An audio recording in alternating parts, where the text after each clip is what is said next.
There's something deeply unsettling about a film that ends too cleanly. The hero survives, the villain falls, and the world resets, neat and unscarred. But what if that ending wasn't the original plan? In the shadowy corridors of Hollywood history, there exists a strange phenomenon: final scenes that vanished.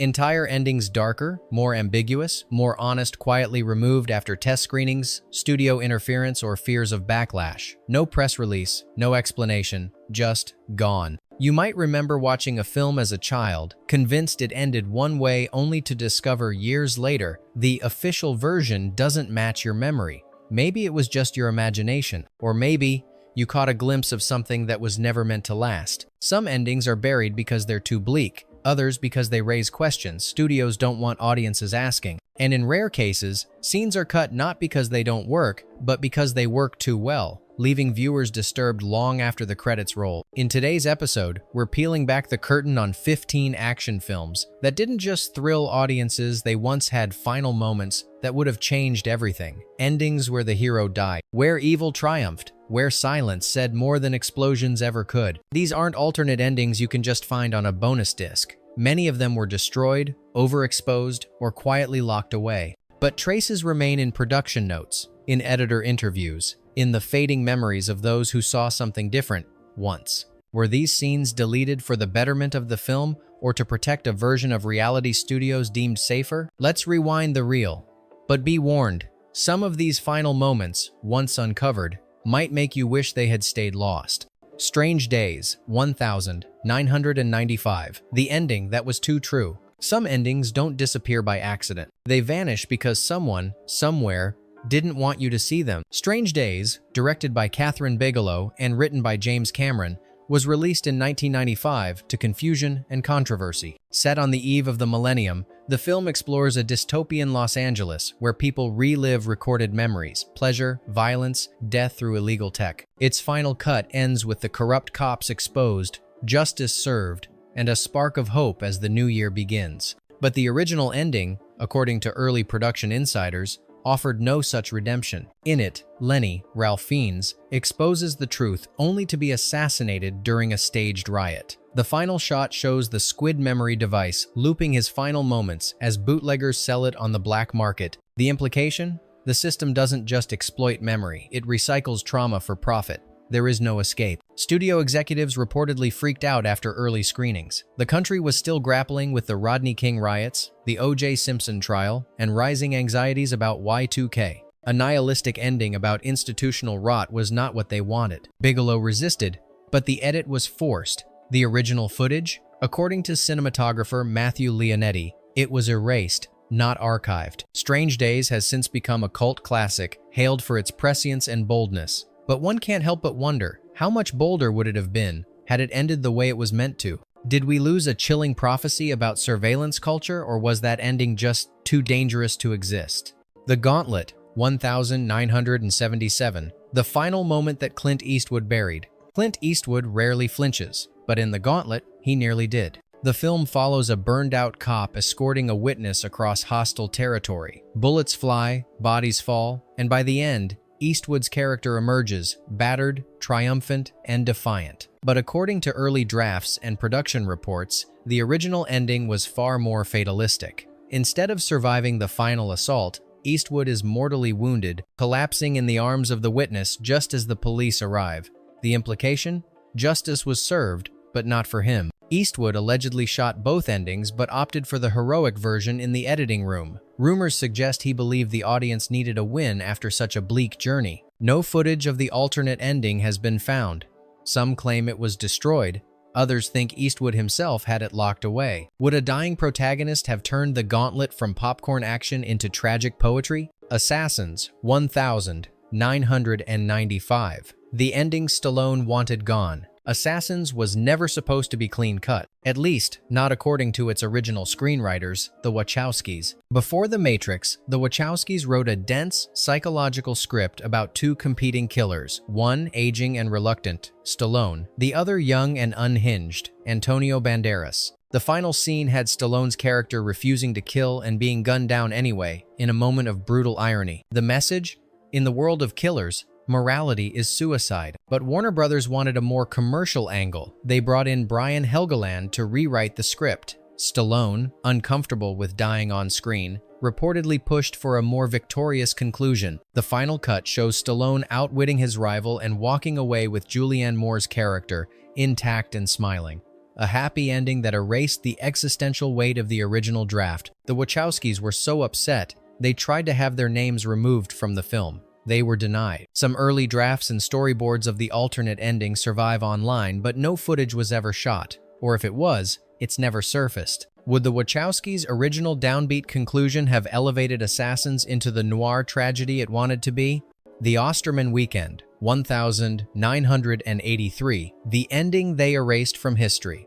Sam Peckinpah's final film was supposed to go out with a bang. Instead, it disappeared under edits, and its original ending was the first casualty. The Osterman Weekend, based on a Robert Ludlum novel, was meant to be a paranoid Cold War thriller about media manipulation and political betrayal. But the version released was chopped, confusing, and critically dismissed. What most don't know is that Peckinpah had delivered a rough cut with a radically different final act. The main character, played by Rutger Hauer, discovers that not only has he been manipulated by the CIA, but he himself has unknowingly helped orchestrate the deaths of his friends. The final scene, as described by editor Edward Abrams, featured Hauer alone in a control room, surrounded by monitors looping footage of the weekend's chaos, his own guilt staring back at him. No resolution, no escape. Executives rejected the cut, citing it as incoherent and unmarketable. They ordered a complete restructuring of the last 20 minutes, including re-editing and added narration. Peckinpah reportedly disowned the version that was released. The original negative was rumored to have been taped over during studio archival consolidation in 1985. If that version still existed, would the Osterman Weekend be remembered as a cautionary tale ahead of its time, or just another studio casualty?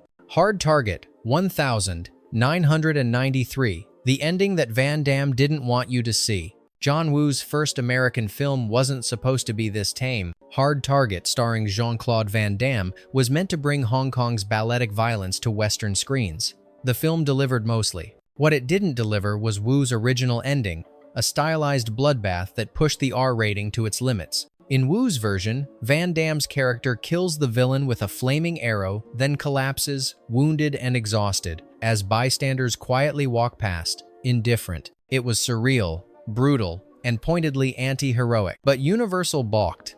The MPAA threatened an NC-17 rating. Van Damme, also a producer, reportedly asked for a cleaner ending to preserve his heroic image. The released version swaps the surrealism for a standard explosion and fistfight. Bootlegs of the original cut floated around Hong Kong for years, often in poor VHS quality. But the full scene has never been released officially. Was Hard Target meant to be a swan song for broken men or just another action reel? Ronin, 1998, the final betrayal we never witnessed. Ronin is a film defined by ambiguity, so it's fitting that its true ending remains a mystery. Directed by John Frankenheimer, the movie centers on ex-intelligence operatives hired to retrieve a mysterious briefcase. Loyalties shift, alliances fracture. The MacGuffin is never explained. In the final released version, De Niro's character watches as his partner drives away, the contents of the case still unknown. The mystery remains intact, but screenwriter David Mamet's original script included one more twist. De Niro's character returns to the cafe, only to find that his contact, played by Michael Lonsdale, has been killed. A handwritten note is left behind. The war is over, but not for you. This scene was shot, according to several crew reports, but later removed for pacing and tone. Frankenheimer allegedly wanted to preserve the film's focus on professionalism over politics. That ending would have reframed Ronin not as a story of mercenaries, but as one of unseen wars still being fought in the shadows. Would revealing more have cheapened the film or exposed the truth it was dancing around? Southern Comfort, 1981, the ending that got too close to home. Southern Comfort was marketed as a survival thriller, but its original ending revealed something more. A war story in disguise. Set in the Louisiana Bayou, the film follows a group of National Guardsmen hunted by Cajun locals after a training exercise goes wrong. Critics have long read it as an allegory for Vietnam young soldiers lost, confused, morally compromised. The theatrical cut ends with the survivors stumbling into a Cajun village, uncertain but seemingly safe. Ambiguity lingers, but the violence is done. What most viewers never saw was an alternate final scene where the villagers, while offering food and music, subtly reveal symbols identical to the militia the soldiers were fleeing. One survivor slowly realizes they've gone from one trap into another. Director Walter Hill reportedly favored this ending but was overruled by producers who feared political backlash. The footage was excised, and the film's subtext buried. Only fragments remain, a few unused storyboards, and a production memo referencing a mirror ending. Would this chilling circularity have pushed Southern comfort from metaphor to indictment? Rolling Thunder 1977, the final scene that never made the cut. Rolling Thunder was a revenge movie with a soul and a final moment too heavy for its own good. Starring William Devane as a Vietnam POW returning home to find his family murdered, the film dives into emotional trauma and blood-drenched vengeance. The released version ends with a violent shootout in a Mexican brothel and Devane walking away silent, victorious. But the original final scene showed Devane's character returning to his suburban home, still wearing bloodied clothes, entering the empty living room, and staring at a child's drawing on the fridge, then fade to black. It wasn't catharsis, it was emptiness. According to screenwriter Paul Schrader, the studio found it too downbeat, worried it undermined the film's commercial potential. The scene was cut before release, and the reel, according to editor Ed Abrams, was lost in a vault fire in 1982. That single moment could have reframed the entire film not as a story of revenge, but one of wasted redemption. Would Rolling Thunder have gone down as a psychological classic instead of a cult exploitation gem? The Long Kiss Goodnight, 1996, a tragic twist buried by optimism. In the age of explosive finales, The Long Kiss Goodnight flirted with something colder. Directed by Rennie Harlin and written by Shane Black, this 1996 thriller follows a suburban mom, Geena Davis, with amnesia, who rediscovers she was once a government assassin. The film ends with redemption, a farmhouse, and a phone call implying she's left that life behind. But in early versions, the phone call had a different tone. Instead of a wrong number, the call was from a government official, calling her back into action, or worse, threatening exposure. A final shot showed her looking out over the peaceful countryside, knowing she was being watched. Test audiences disliked the ambiguity. The studio opted for a feel-good ending, killing any chance of a sequel while smoothing over the espionage's moral cost. Shane Black has spoken about the alternate ending, calling it the better film, but the tougher sell. Does the feel-good finale betray the film's core message that identity can never fully be rewritten? Cobra 1986, the bloody epilogue that vanished. Stallone's Cobra was built for blood, but its bloodiest moment was cut before anyone saw it. Released in 1986, Cobra rode the wave of Reagan-era action excess, cops with sunglasses, one-liners, and zero regard for due process. The film ends with Stallone's character killing the cult leader and riding off into the sunset with Brigitte Nielsen, a clean, macho finish. But an earlier version, shown in limited internal screenings, included a grim coda. After the final battle, Cobra returns to a crime scene, the warehouse from the opening sequence, and finds a wall spray-painted with the cult's symbol. The implication? The leader was just one head of a hydra. The war wasn't over. The epilogue added a layer of unease, suggesting that violence hadn't solved anything, but the studio reportedly feared it would confuse audiences and reduce sequel potential. The scene was cut, and the negatives likely destroyed during a runtime reduction order from Warner Brothers. A few production stills exist, showing Stallone holding a lighter to graffiti in a burned-out warehouse. Would Cobra have endured as a smarter, more subversive film if it had ended with doubt instead of dominance? Dead Bang 1989, the ending that got too real. Dead Bang was supposed to be just another cop movie. It wasn't, and that's why they changed it. Starring Don Johnson as an alcoholic detective chasing a network of white supremacists, Dead Bang pushed boundaries for a late 80-second studio action film. It was raw, racial, and unusually grounded. But the original ending crossed a line the studio wasn't willing to follow. In early cuts, Johnson's character confronts the killer, a teenager indoctrinated into hate. Instead of a shootout, the scene plays out as a breakdown. The boy cries, the detective lowers his weapon, and the screen fades to black. No arrest, no justice, just a cycle too deep to fix. The studio demanded a rewrite. The final version added a fight, a gunshot, and a morally cleaner outcome. But director John Frankenheimer, who replaced the original director late in production, never spoke publicly about the change, except to say the ending wasn't ours anymore. To this day, fans debate whether the darker version might have turned Deadbang into something more than a forgotten genre entry. Was it too honest or too dangerous? Race with the Devil, 1975.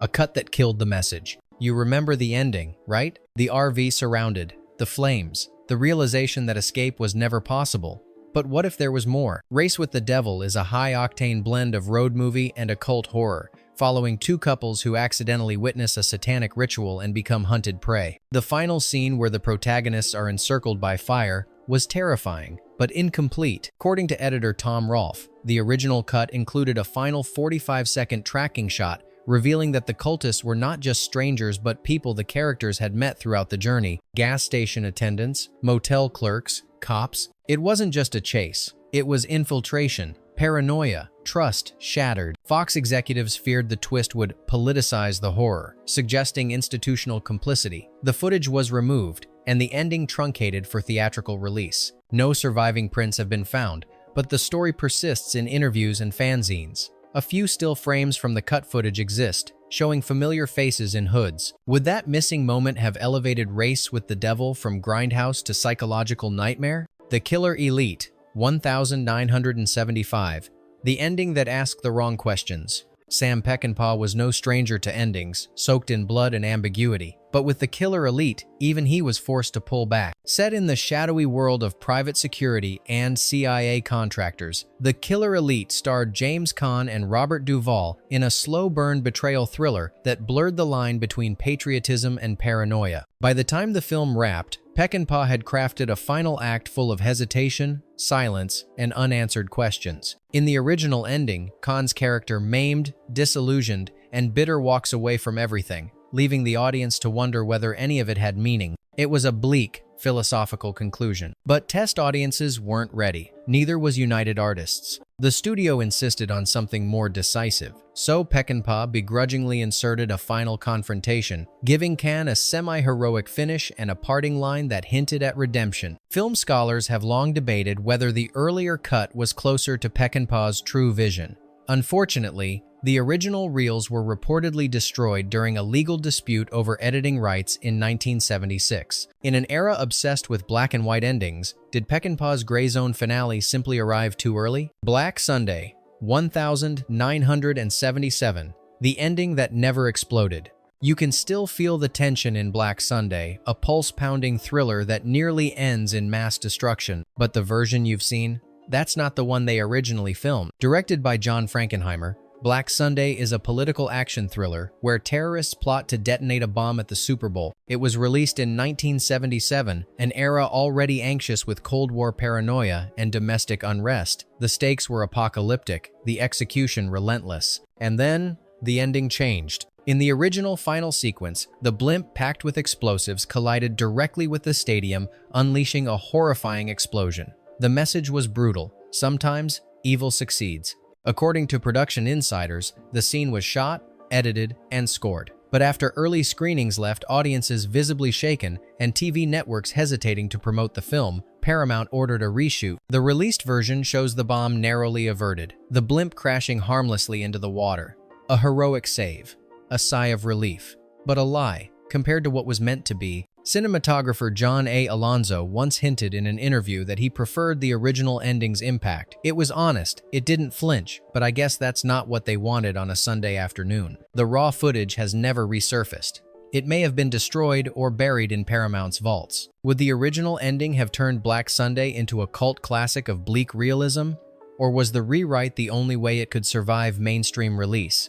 Nighthawks, 1981, The Death That Was Erased. This was never supposed to be a happy ending. In the original cut of Nighthawks, the final scene left no room for triumph, only blood. Released in 1981, Nighthawks was a gritty, nihilistic thriller starring Sylvester Stallone and Rutger Hauer, set in a post-Vietnam New York teetering on collapse. Stallone plays Deke Da Silva, a cop chasing down an international terrorist. But what most audiences never saw was the film's original ending where Da Silva dies. The studio originally allowed director Bruce Malmuth and screenwriter David Shaber to push the boundaries. In early test screenings, Da Silva's death shocked audiences. It was brutal, sudden, and emotionally disorienting, an unflinching comment on how even heroes don't survive in a world this broken. But Universal panicked. Executives feared backlash against killing off a star like Stallone at the height of his rising fame. Within weeks, the scene was reshooted, Da Silva survives, and the terrorist is gunned down in a satisfying twist. The dark cut was shelved.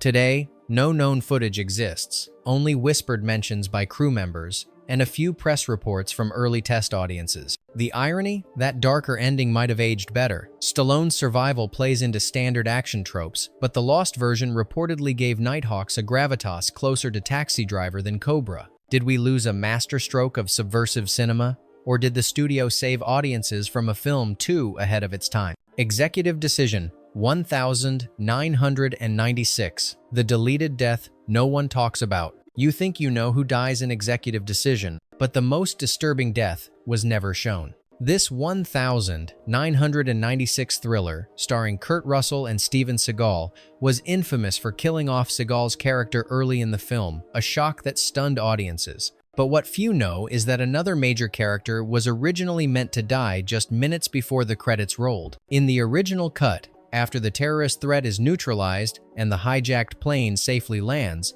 Halle Berry's flight attendant character is shot by a hidden accomplice posing as a rescue worker. The final shot showed Kurt Russell holding her hand as paramedics rush in an eerie reminder that violence doesn't end neatly. The scene was test screened, but quickly cut after negative audience reactions. Studio executives felt it punished the audience after a win and risked alienating viewers who had grown attached to Berry's character. The footage is now considered lost, and neither the theatrical release nor home video editions have ever included it, not even as a deleted scene. According to a crew member who worked on the sound mix, the moment felt too real for a popcorn movie. In the end, the studio chose survival over subversion. But imagine the conversation shift had Executive Decision ended with hope, heartbreak, and one final gunshot.